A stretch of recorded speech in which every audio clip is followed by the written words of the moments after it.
The next section of music that we'll be talking about is the lyrically section marked chord note equals 88 from the pickup to bar 22 through bar 37. The first thing I'd like to talk about is that quarter note equals 88 is actually a little bit faster than you might think. A lot of the students that come in and play this section for me tend to play it a little bit on the slow side, so let's hear exactly what quarter note equals 88 is. So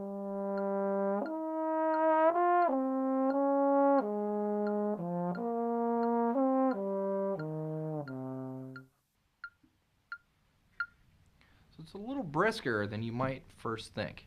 And that actually works to our advantage because it lets us play longer phrases in the same breath.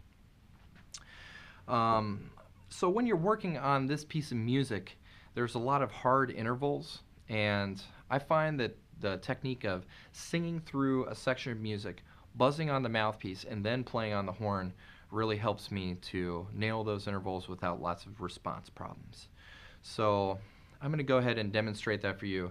I'll make just a quick caveat here. I am not a professional singer, but I do find that singing, if you're on your own singing, is the quickest way to get feedback from inside your mind out to where you can hear it. So let's try this. So, da, da. Okay, and once I have that firmly established in my mind, then I'm going to try buzzing on the mouthpiece.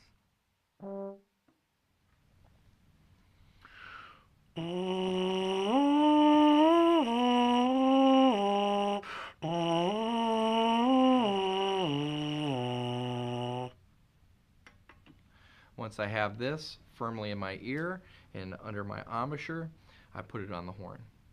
The next thing I'd like to talk to you about is when doing these hard intervals and wide intervals, make sure that you're thinking energy through the entire phrase. And my first phrase in music would go all the way from the pickup to 22 through bar 25.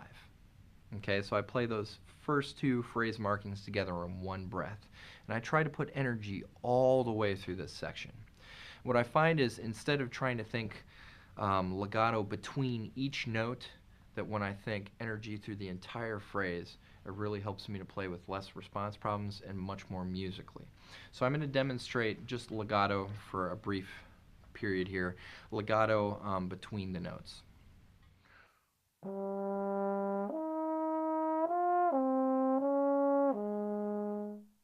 Okay. Whereas if I'm thinking energy through the phrase, it'll come across much more musically with less response problems.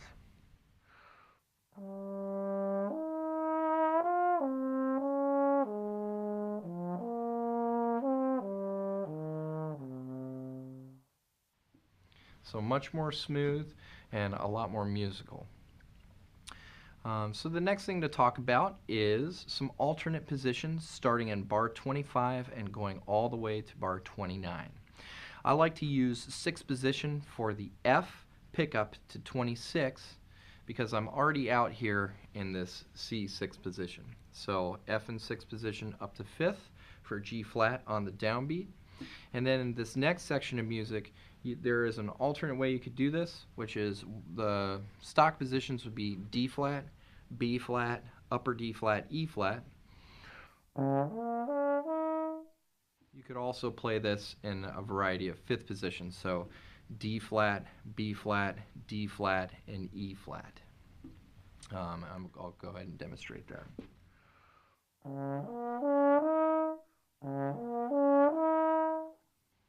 Be careful in this section because the B flat for me is in a sharp 5th, the D flat is in definitely a flat 5th, and the E flat's in a flat 3rd, so you really have to adjust a little bit on those 5th positions.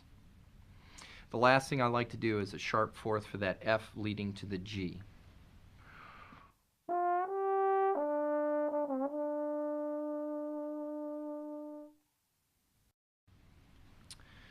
So, for the next section of music, you could breathe in bar 31. You could breathe between the G and the F in bar 33, it's up to your personal preference. I like to breathe before the F because I feel like the F is starting the next phrase of music. The last thing I'd like to talk to on this section is moving from bar 36 to 37. Of course, it's a rather hard interval to go from that E flat to the A flat cleanly and end on the A natural.